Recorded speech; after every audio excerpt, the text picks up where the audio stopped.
Magandang araw sa inyong lahat. Ako si Dr. Renato Bagani at ngayon ay ating susuriin ang paksang, tsokolate at diabetes, ang katotohanan sa likod ng matamis na kasinungalingan. Gaano na ba katagal mula nang pinayagan mo ang iyong sariling ang isang piraso ng tsokolate nang walang kasamang pagsisisi? Kung nabubuhay ka na may pre-diabetes o type 2 diabetes, hula ko, taon na ang lumipas.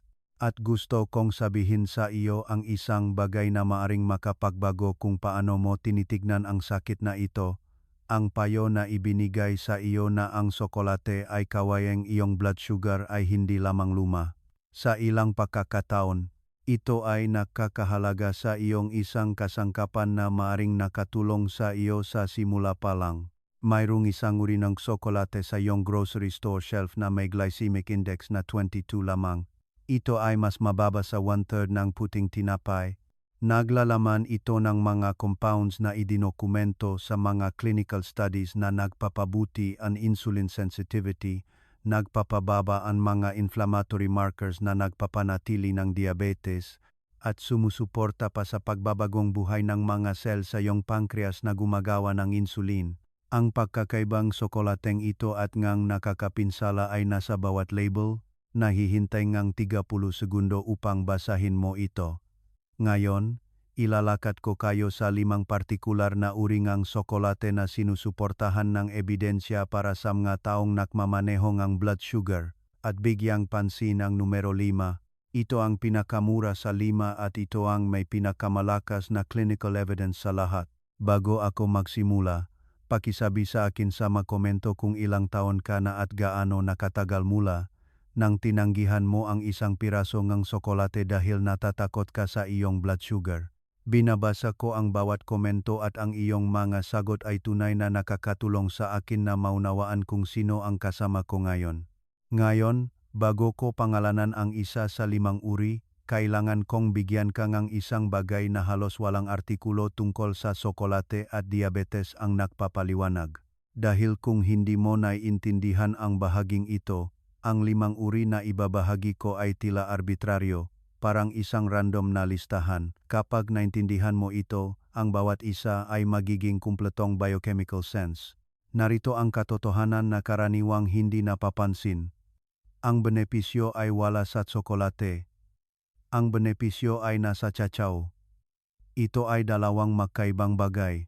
Ang isang mass-produced milk chocolate bar na puno ng asukal, hydrogenated vegetable oil, at halos walang tunay na chachaw ay halos walang pagkakatulad sa chachaw biyan mismo, maliban sa isang malabong lasa.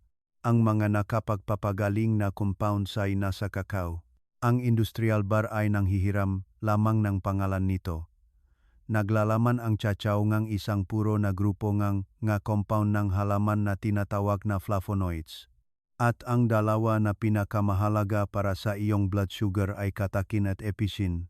Ang ito ay may 3 mekanismo na direktang gumagana sa sakit na sinusubukan nating pamahalaan. Ang una ay ang pagpapabuti ng insulin sensitivity sa pamamagitan ng pag-ayos ng lining ng iyong daluyan ng dugo. Gusto kong isipin mo ang insulin resistance na parang linya ng telepono na puno ang static. Tumatawag ang insulin. Naghihintay ang glucose sa iyong mga cells na pumasok. Ngunit hindi na malinaw na naririnig ng cell ang signal. Ang chachaw flavonoids ay gumagana sa lining na iyon, ang endothelium, at tinutulungan nilang linisin ang static upang sa wakas ay matanggap ng iyong mga cells ang mensahe. Ang pangalawa ay ang pagbabawas ng oxidative stress. Ang chachaw ay kabilang sa mga pinakamataas na ranggo na pagkain na nasukat para sa antioxidant capacity. At ang oxidative stress ay hindi isang abstract na konsepto. Ito ay isa sa mga pangunahing dahilan kung bakit hindi gumagana ng maayos ang iyong insulin receptor. Ibinaba ang oxidative stress at ang mga receptor na iyon ay nagsisimulang gumana muli. Ang pangatlong mekanismo ay ang nagpabago sa aking pag-iisip tungkol sa pagkaing ito. Ang epicin, ang pinakamasaganang flavonoid sa chachaw, ay ipinakita sa mga cellular studies na nagpapasigla ng pagtatago ng insulin at sumusuporta sa pagbabagong buhay ng beta cells sa iyong pancreas. Iyon ang mas cells na actual na kumakawa na insulin. At sa type 2 diabetes, unti-unting napuputpot at nasisira ang ito. Ang ideya na ang isang compound ng pagkain ay makakatulong na may balik ang nga cells na iyon sa halip na bumawi lamang sa pagkawala ng ito ay ibang usapan. Kaya, kapag nirarango ko ang 5 uri na ito, hindi ako namimili. Nirarango ko sila batay sa kung gaano karaming flavonoid ang ibinibigay nila at kung gaano kalakas ang clinical evidence sa likod ng bawat isa. Hayaan akong magsimula sa pinakamadaling dalhin sa iyong kusina ngayong gabi. Numero 1, dark chocolate na may hindi bababa sa 70% kakao.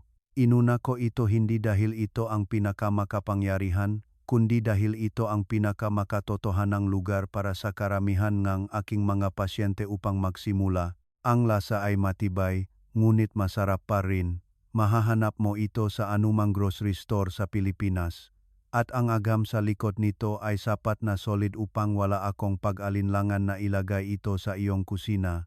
Ngayong gabi, bigyan kita ng numero. Ang 70% dark chocolate ay may glycemic index na humigit kumulang 22. Upang ilagay iyon sa perspektibo, ang asukal sa mesa ay nasa 65. Ang puting tinapay ay humigit kumulang 71. Kaya, ang isang piraso ngang magandang dark chocolate ay nagbubunga ng isang mabagal banayat na pagtaas sa blood sugar, hindi ang matalim na spike na ipinapalagay ang karamihan sa matao. Ang dahilan ay simple. Sa 70% cacao, mas kaunti ang asukal sa bar. At ang natitira ay binabalanse ngang cacao fat at cacao fiber. Parehong nakpapabagal ngang panunaw. Ang fiber ay nakpapabagal kung gaano kabilis ang pag-alis ngang iyong tiyan. Ang taba ay nakpapabagal kung gaano kabilis ang anumang asukal na naroon ay umabot sa ibabaw na iyong maliit na bituka. Hindi nakikita ngang iyong katawan ang isang biglaang pagbahang glucose. Isipin si Aling Nena. Dumating siya sa aking opisina sa edad na 64 na may bagong diagnosis ng prediabetes at isang A1C na 61.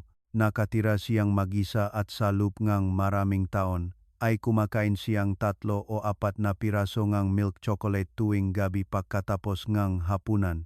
Tinawag niya itong kanyang gantimpala at nakakaramdam siya ng pagsisisi sa bawat piraso. Hindi ko siya sinabihan na huminto. Sinabihan ko siya na magpalit. 2 piraso ngang 70% dark chocolate na kinakain pagkatapos ng hapunan na may protina at fiber. Pagkaraan ng 3 buwan, ang kanyang A1C ay 5.7, ngunit ang pinakamahalaga sa kanya ay iba. Sinabi niya sa akin na huminto siya sa pagtatago ang tsokolate sa kanyang drawer ng kusina. Ang pananaliksik na inilathala sa American Journal of Clinical Nutrition ay natakpuan na ang regular na pagkonsumo ng cacao ay konektado sa pagbawas ngang panganib sa cardiovascular. Mahalaga iyon para sa iyo dahil ang diabetes ay doble o quadruples ng iyong panganib sa sakit sa puso. Ang isang clinically supported portion ay humigit kumulang 20 hanggang 30 ga bawat araw na 2 o 3 maliliit na piraso. Ngayon, narito ang bitag ng label. Maraming bar na ibinebenta bilang dark chocolate o 70% cacao ang aktwal na naglilista ngang asukal bilang unang sangkap sa likod. Ang harap ngang package ay marketing. Ang listahan ng mga sangkap ay ang katotohanan. Baliktarin ang bar. Ang cacao mas o cacao pasta ang dapat na unang salita sa listahang iyon. Kung ang asukal ang nauna, hindi ang bar ang sinasabi sa harap, gaano man kadilim ang itsura nito. Numero 2, dark chocolate na may 85% cacao o mas mataas. At gusto kong maging maingat dito dahil sa unang tingin, mukha itong isang mas malakas na bersyon ng numero 1. Hindi. Ang clinical evidence sa likod ng 85% at pataas ay ibang usapan. Narito kung bakit. Habang tumataas ang porsyento ng cacao, 2 bagay ang nangyayari ng sabay. Ang konsentrasyon ng flavonoid ay tumataas ng malaki at ang nilalaman ng asukal ay bumababa mula sa humigit kumulang 20 hanggang 25 gram bawat 100 gram pababa sa humigit kumulang 10 hanggang 14. Mas marami kang nakukuhang gamot at mas kaunti ang problema sa parehong kagat. Ngayon, Hayaan mong ipakita ko sa iyo ang pag-aaral na gusto kong malaman ng bawat pasyente ng diabetes.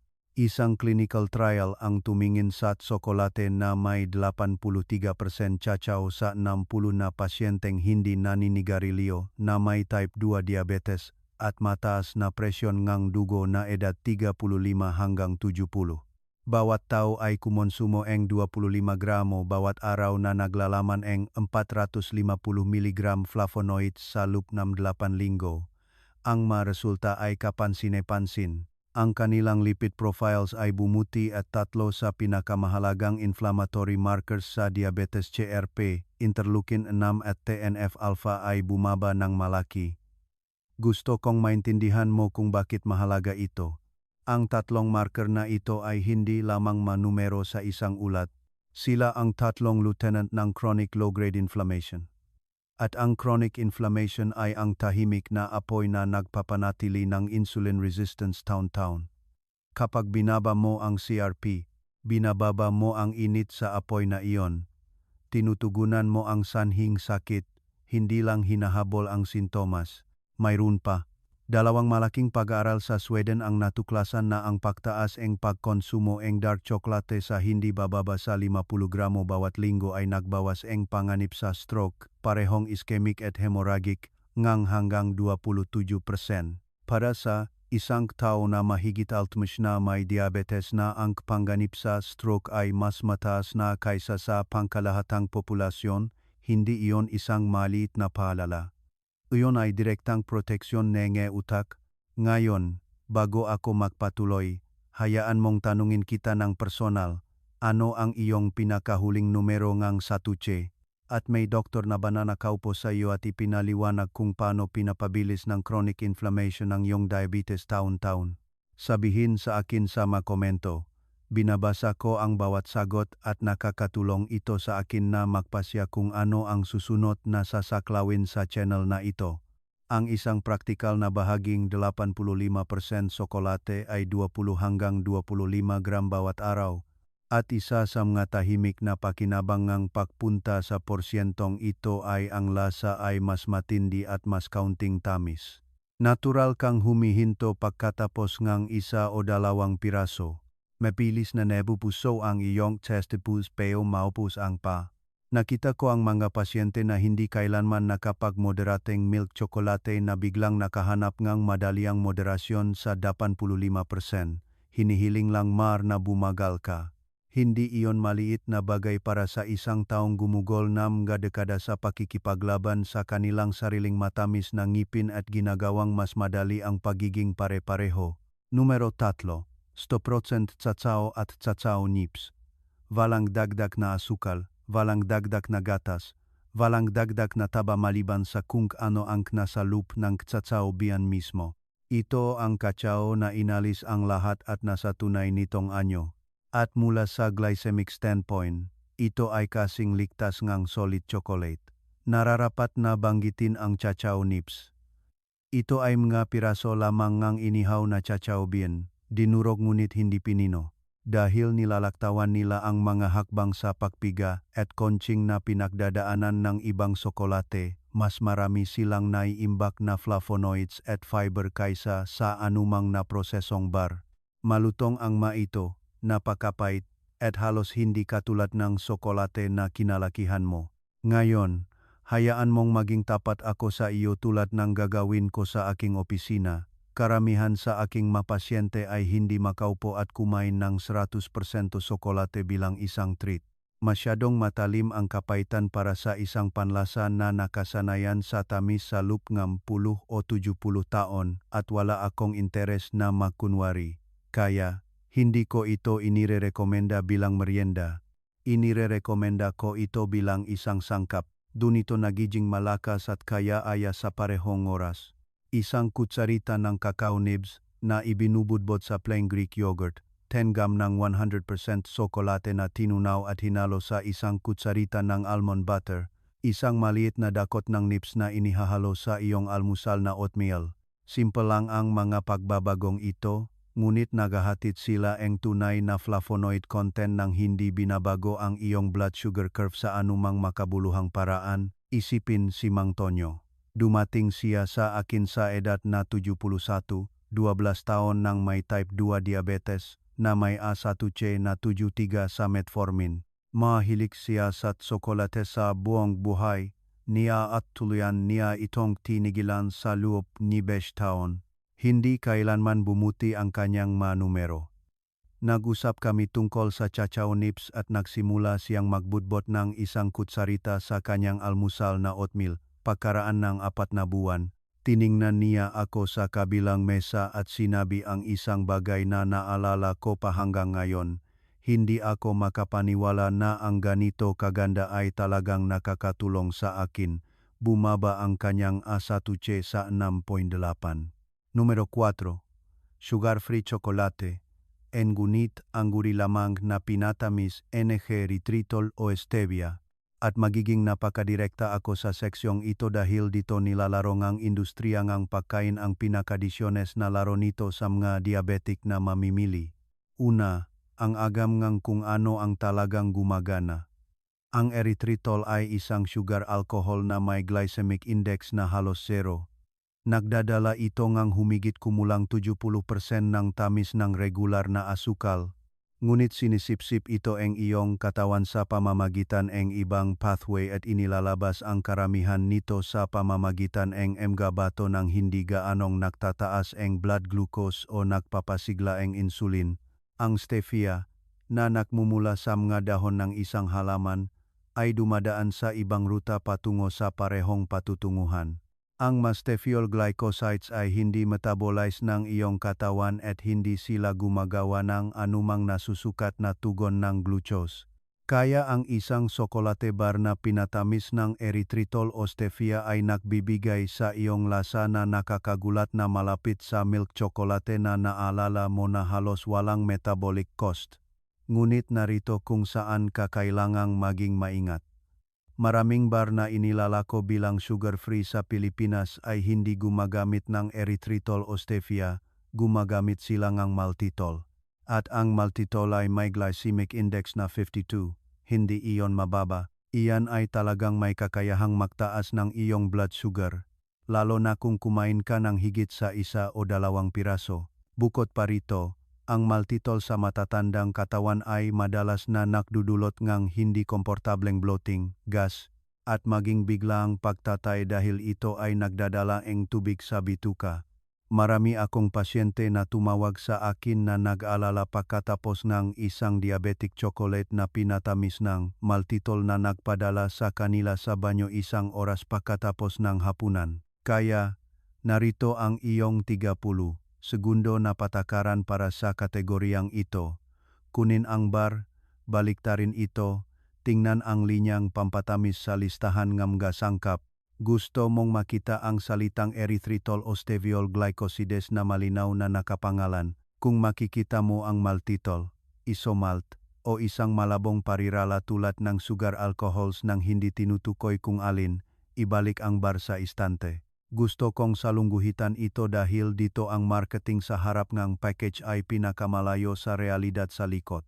Ang isang label na nagsasaboy ng diabetic-friendly sa malalaking letra ay maaring nagtatago ng isang sangkap na gumagawa ng kabaliktaran ng kung ano ang ipinapangako na label na iyon. Pagkatiwalaan ang likod, huwag kailanman ang harap, at ngayon ay dumating tayo sa numero 5. Ang isa na sinabi kong bigyang pansin mo sa simulang video na ito, purong unsweetened cacao powder. Ito ang pinakamura sa istante. Maari kang bumili ng isang malaking lalagyan nito sa halaga ng isang solong magarbong tsokolate bar. At ito ang anyo ng Chachao na may pinakamalakas na clinical evidence sa likod nito sa isang makabuluhang margin. Gusto kong ilakad ka ng maingat sa pag-aral na nagpabago sa aking pagpreskribe ng kakao sa aking sariling mga pasyente. Isang sistematikong pagsusuri na isinagawa ng mga mananaliksik sa Universidade Federal Fluminense sa Brazil na inilathala noong 2021 ay nagsuri ng 7 clinical studies na sumuri sa mga epekto ng cacao flavonoids sa blood glucose at serum insulin sa mga taong may type 2 diabetes. Ang pinagsamang natuklasan ay ito. Ang dark chocolate o cacao powder sa dosis na 25 hanggang 30 gramo bawat araw ay nagpakita ng kapaki-pakinabang na epekto sa blood glucose at sa hemoglobin A1C kasama ang proteksyon sa cardiovascular sa pamamagitan ng pinabuting HDL cholesterol. Kailangan mong maintindihan kung ano ang tunay na kahulugan ng natuklasan ng A1C. Ang A1C ay ang gold standard. Ito ang marker na ginagamit ng iyong doktor upang suriin kung gaano mo kahusay na kontrol ang iyong blood sugar sa nakalipas na 3 buwan. Ito ay hindi isang snapshot. Ito ay isang panahon. At kapag ang isang dietary intervention ay nagpapagalaw sa numerong iyon, tinitignan mo ang isang tunay na pangmatagalang pagbabago sa kung paano pinangangasiwaan ng iyong katawan ang glucose. Hindi isang panandaliang epekto, kundi isang istruktural. Kaya bakit mas mahusay ang plain cacao powder kaysa sa pinakamahusay na dark chocolate bar? Dahil ang paggawa ng isang sokolate bar ay nangangailangan ng pagpiga, chonching, at tempering. At ang bawat isa sa mga hakbang na iyon ay nagpapababang isang bahaging nilalaman ng flavonoid. Ang purong natural na cacao powder, ang uri na hindi inalkalize o Dutch processed, ay nilalaktawan ng karamihan sa pagkawala na iyon. Isipin ang isang regular na sokolate bar na parang saan na nilaga mula sa isang bag na nilaga na ng 2 beses. Mayroon pa ring lasa, ngunit ang maaktibong compounds ay kumupas. Ang purong cacao powder ay ang buong dahon. Sa praktikal, ito ang pinakamadali sa 5 upang maisama sa iyong pang-araw-araw na buhay. Isang kutsara na hinalo sa black coffee. Isang kutsara na hinalo sa plain full-fat yogurt. Isang kutsarita na dahan-dahang pinainit sa unsweetened almond milk sa kalan. Isang maliit na dami na inihahalo sa iyong almusal na oatmeal. Bawat isa sa mga pagpipilian na iyon ay naghahatid ng mas maraming flavonoids kaysa sa isang piraso ng dark chocolate na halos walang epekto sa iyong blood sugar curve. Ito si Manang Flor. Dumating siya sa akin sa edad na 68. 5 taon nang may type 2 diabetes na may A1C na nakaparada sa eksaktong 7-0 sa loob ng 2 matigas na taon. Uminom siya ng gamot ng tapat at naklalakad araw-araw. Sinabi niya sa akin, halos umiyak, sinubukan ko ang lahat, isang bagay lang ang binago ko, isa lang. Ang asukal at creamer sa kanyang kape sa umaga ay naging isang kutsara ng purong cacao powder, ilang patak ng stevia at unsweetened almond milk. 6 na buwan pakaraan, ang kanyang A1C ay 6.5. Hindi ito magic, ito ay biochemistry. Tahimik na gumagana tuwing umaga sa isang solong tasa ng kape. Ang bitang label dito ay ang pinakasimple sa lahat. Ang listahan nga sangkap ay dapat maglaman ng eksaktong isang item, cocoa powder o cacao powder. Wala nang iba. Iwasan ang mga hot chocolate mixes, drinking chocolate blends at anumang may lasa na produkto ng kakao, gano man ang claim sa harap. Kahitan magamay, label na reduced sugar o diet, ay tahimik na maglalaman NG dagdag na pampatamis, modified starches, o langhis na sumisira sa buong metabolic profile na natutunan mo. Bago ko tapusin ito, gusto kong talakayin ang isang bagay na halos hindi kailanman napag-usapan sa isang clinical conversation tungkol sa pagkain at diabetes. At sa tingin ko, ito ang maaring pinakamahalagang bagay na sasabihin ko ngayon. Nakailang beses mo na bang ipinagbawal sa iyong sarili ang isang pagkain ng tuluyan upang matuklasan mo lang na kumakain ka 2 beses na mas marami nito sa isang Sabado ngang gabi at pagkatapos ay ginugol ang susunod na linggo na tahimik na pinaparusahan ang iyong sarili dahil dito? Kung tumango ka lang ngayon, pakitandaan na hindi ka mahina. Ikaw ay tao at ang iyong katawan ay tumutugon ng eksakto sa paraan ng hulangang pananaliksik. Ang mga pag-aaral sa nutritional psychology ay nagpakita ng isang bagay na nakagulat sa akin nang una kong basahin ito.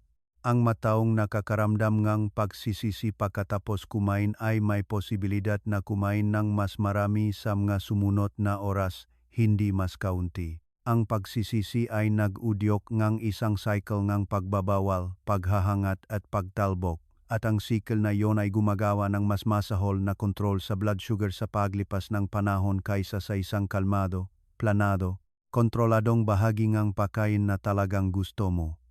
Isipin ang 2 pasyente sa aking klinika na kumakain ng parehong 2 piraso ng 85% dark chocolate pagkatapos ng hapunan. Alam ang isa sa kanila na ang glycemic index ay 22. Naintindihan niya na ang flavonoids ay tahimik na nagpapabuting kanyang insulin sensitivity. Nag-enjoy siya sa tsokolate, tinatapos ito, at nagpapatuloy sa kanyang gabi. Ang isa naman ay naniniwala na sinisira niya ang kanyang kalusugan sa bawat kagat. Tumaas ang kanyang cortisol, tumaas ang kanyang pagsisisi, at pagsapit ng 10:00, nakakain na siyang 3 piraso na hindi niya planong hawakan. Parehong tsokolate, parehong katawan, ganap na magkaibang resulta. Binago ng kalaman ang karanasan at binago ng karanasan ang pag-ugali. Ito ang aktual na hitsura ng sustainable diabetes management sa totoong buhay sa loob ng mga taon at dekada. Hindi perpektong pagbabawal, hindi bakal na kaluoban, planuhin ang pagsasama, kontrolin ang bahagi, piliin ang tamang uri. Ang 3 bagay na iyon na paulit-ulit na tahimik ay matatalo ang isang buhay ng pagsisisi sa bawat pagkakataon.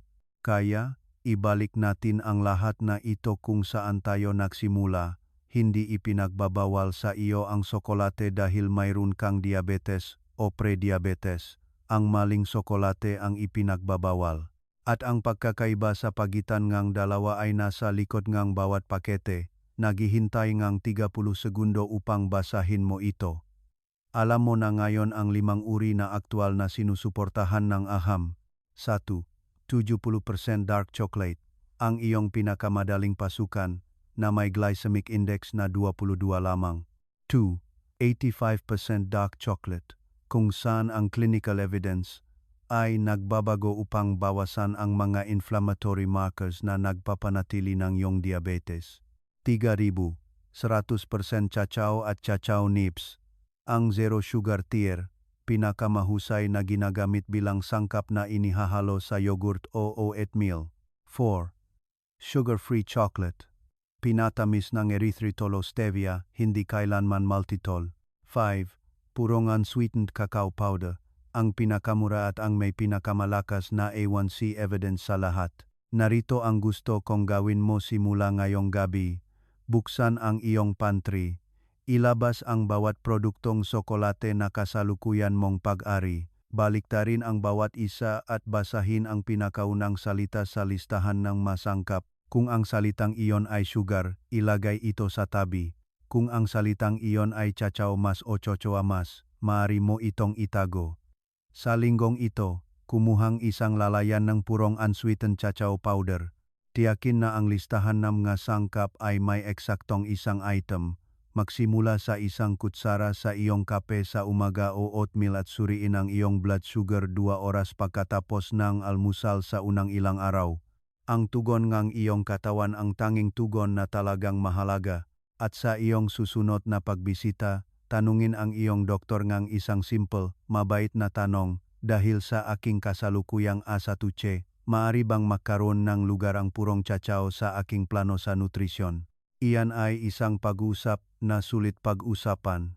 Ngayon, gusto kong marinig mula sa iyo. Sa 5 uri na ito, alin ang pinakanakagulat sa iyo, at alin ang una mong susubukan ngayong linggo? Sabihin sa akin sa mga komento. Binabasa ko ang bawat isa, at ang iyong masagot ang humuhubog sa kung ano ang susunod kong sasaklawin. At kung may kilala kang nabubuhay sa ilalim ng bigat ng pagsisisi sa tsokolate sa loob ng maraming taon, ay padala sa kanila ang video na ito. Karapat-dapat silang malaman ang katotohanan at isang tahimik na pagbabago sa kanilang kusina ang maaring makapagpabago sa kanilang susunod na asatuche. Ako si Dr. Renato Bagani. Sa loob ng 35 taon ng pakikipag-ugnayan sa mga pasyente, isang bagay ang itinuro sa akin higit sa lahat. Ang tamang kaalaman ay nagdudulot ng kaginhawaan. Ang maling kaalaman ay nagdudulot ng takot. Gusto kong umalis ka sa video na ito na mas magaan, hindi mas may kasalanan. Ang lahat ng ibinahagi ko ngayon ay para sa iyong edukasyon na nakabatay sa totoong clinical evidence. Ngunit hindi nito pinapalitan ang pag-usap mo sa isang doktor na nakakalam ng iyong kasaysayan at iyong mga numero. At mangyaring huwag kailanman baguhin o ihinto ang iyong gamot sa diabetes, maging metformin, insulin, o anumang iba pa, batay sa isang bagay na napanood mo online, kasama na ang video na ito.